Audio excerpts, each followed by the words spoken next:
Hello everyone, welcome back. I hope you're having a great day so far. My name is Gretchen and this is Cover Art, a series where I talk about video games while doing my makeup at the same time, usually inspired by said video games. If you're ever interested in what I'm using, I'll leave all of the products in the description below, otherwise I'll hop right into it. Full disclosure, I don't have a whole lot planned for this one as far as my makeup goes, so we're just gonna go for it.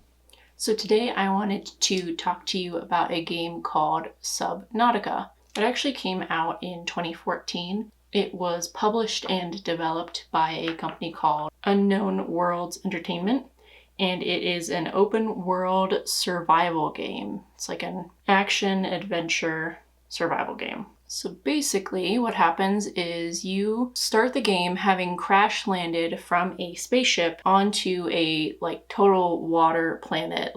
As far as you know, you're the only survivor. You just kind of start the game immediately in a emergency life pod and you're crash landing onto this water planet below. So you start off, you crash land, you're pretty much SOL right at the beginning. You just kind of have to figure it out as you go. The game is pretty good about leading you without holding your hand in this life pod that you've crashed down on. You play in first person, so you're just this random nameless character trying to survive alone. You are alone. All you have with you is your life pod, the couple of essential emergency kit type things, and also your handy dandy little assistant robot lady who will talk to you throughout the game. I think she's part of your suit or something to that effect, but she's basically like a personal assistant AI. So you've crash landed on this planet, you are alone, save for your little AI assistant lady, and you now have to figure out, are there any other survivors? How are you going to survive? Can you make it on your own, basically? You pretty quickly find out that there is something weird about this planet. There's something off about it. Something strange. I won't go into too much details to avoid spoilers, but it basically makes your life very difficult as far as your survival and trying to escape and figure out how to get back to, wherever you came from.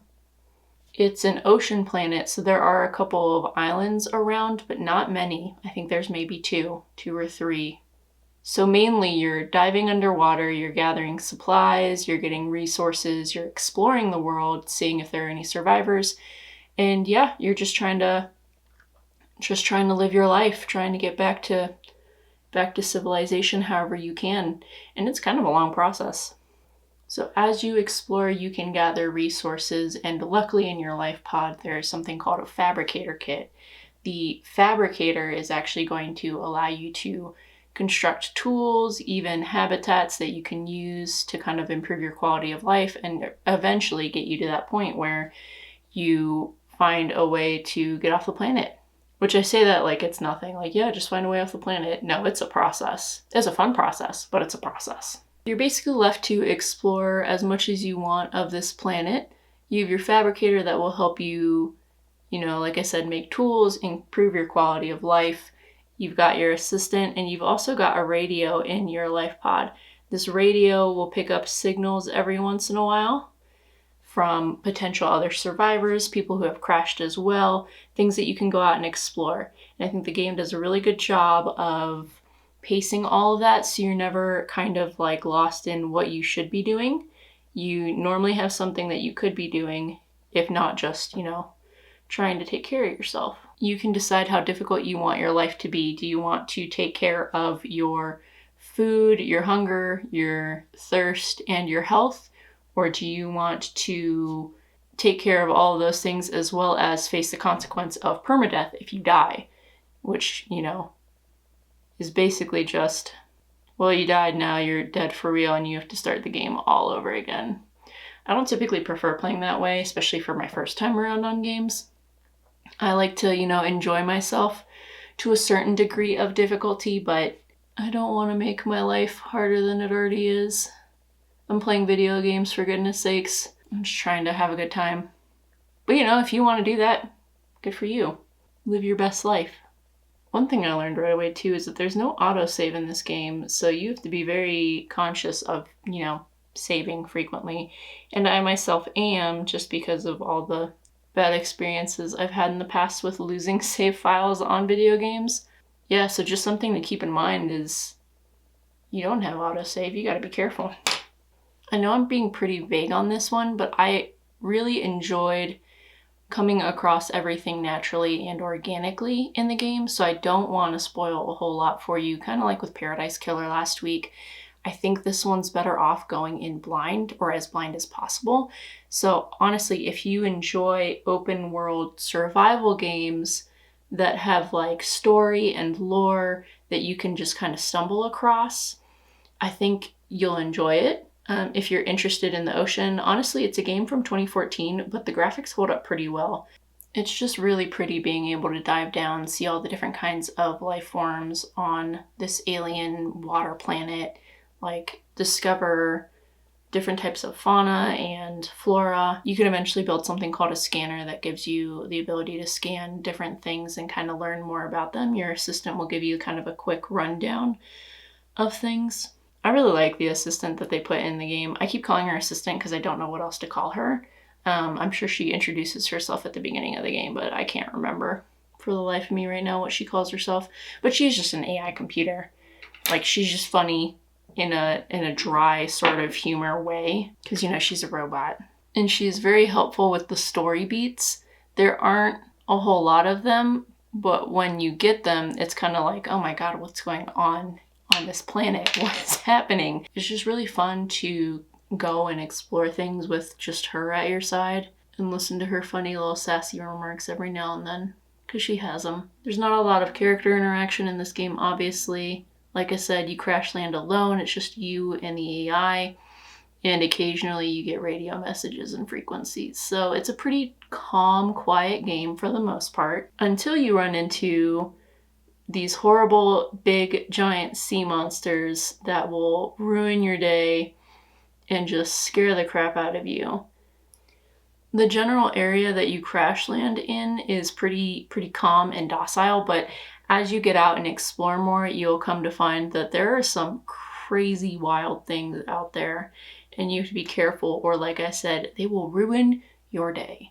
I came across a Leviathan class sea monster at one point, and just kind of started squealing because it just kind of like grabbed me. It just kind of like grabs your face and just like is right there suddenly in your face, and then you're dead. And there's not much you can do about it. I prefer games if they're gonna have any sort of like horror or scary feel to them, which this one does. It's not huge. It's not like a big component of the game. It's just like there are dangers in these waters, and if you're not careful, they're gonna get you. But in those kind of games, I really prefer being able to fight back, and at the beginning of this game you really can't.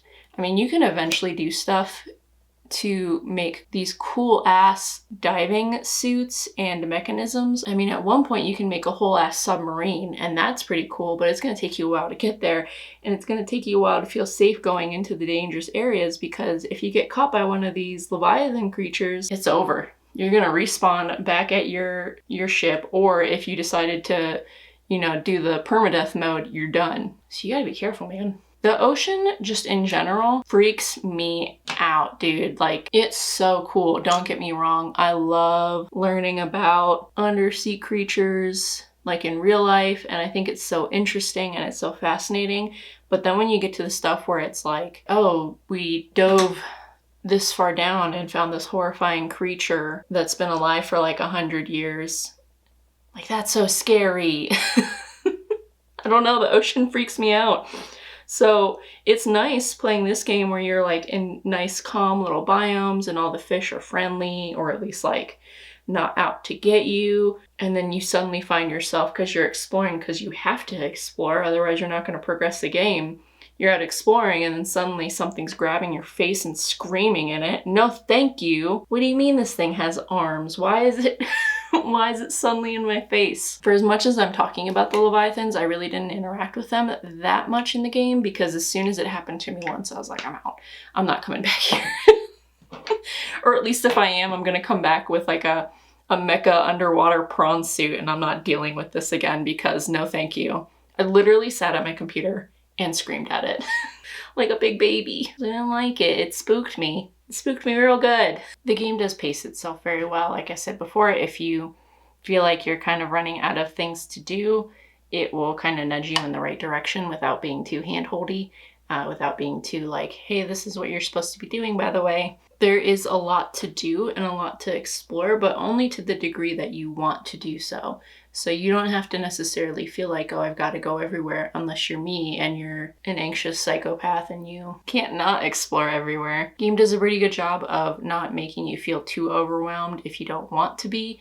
You have a lot of options as far as just going out to explore, but if you want to hone in on one certain thing, like I'm going to gather the resources I need to make my, make a prawn suit to be able to go further down with some degree of safety, then you can kind of just hone in on that goal and focus on that for a little while.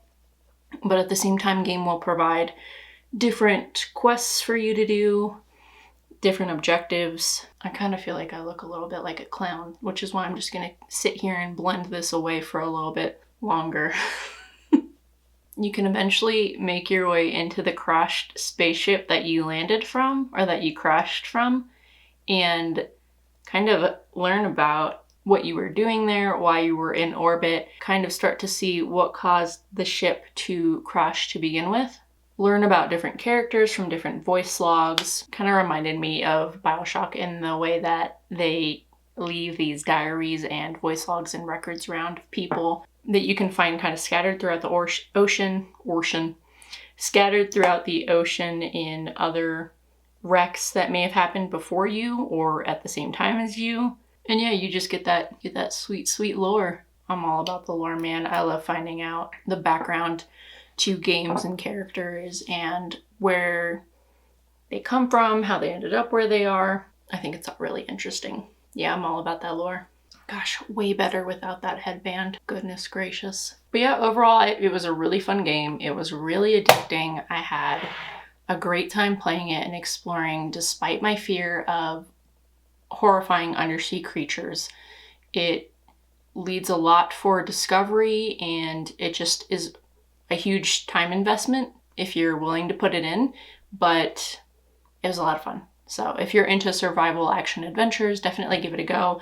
Let me know what you think. Let me know if you think I look like a clown, because I kind of feel like maybe a little bit. This is what happens when I don't plan. I end up putting too much blush on. No one needs that much blush. No, maybe it's not so bad. I don't know. Let me know what you think. Thank you so much for joining me today, and I hope you have a wonderful rest of your day, and I will see you next time. Bye!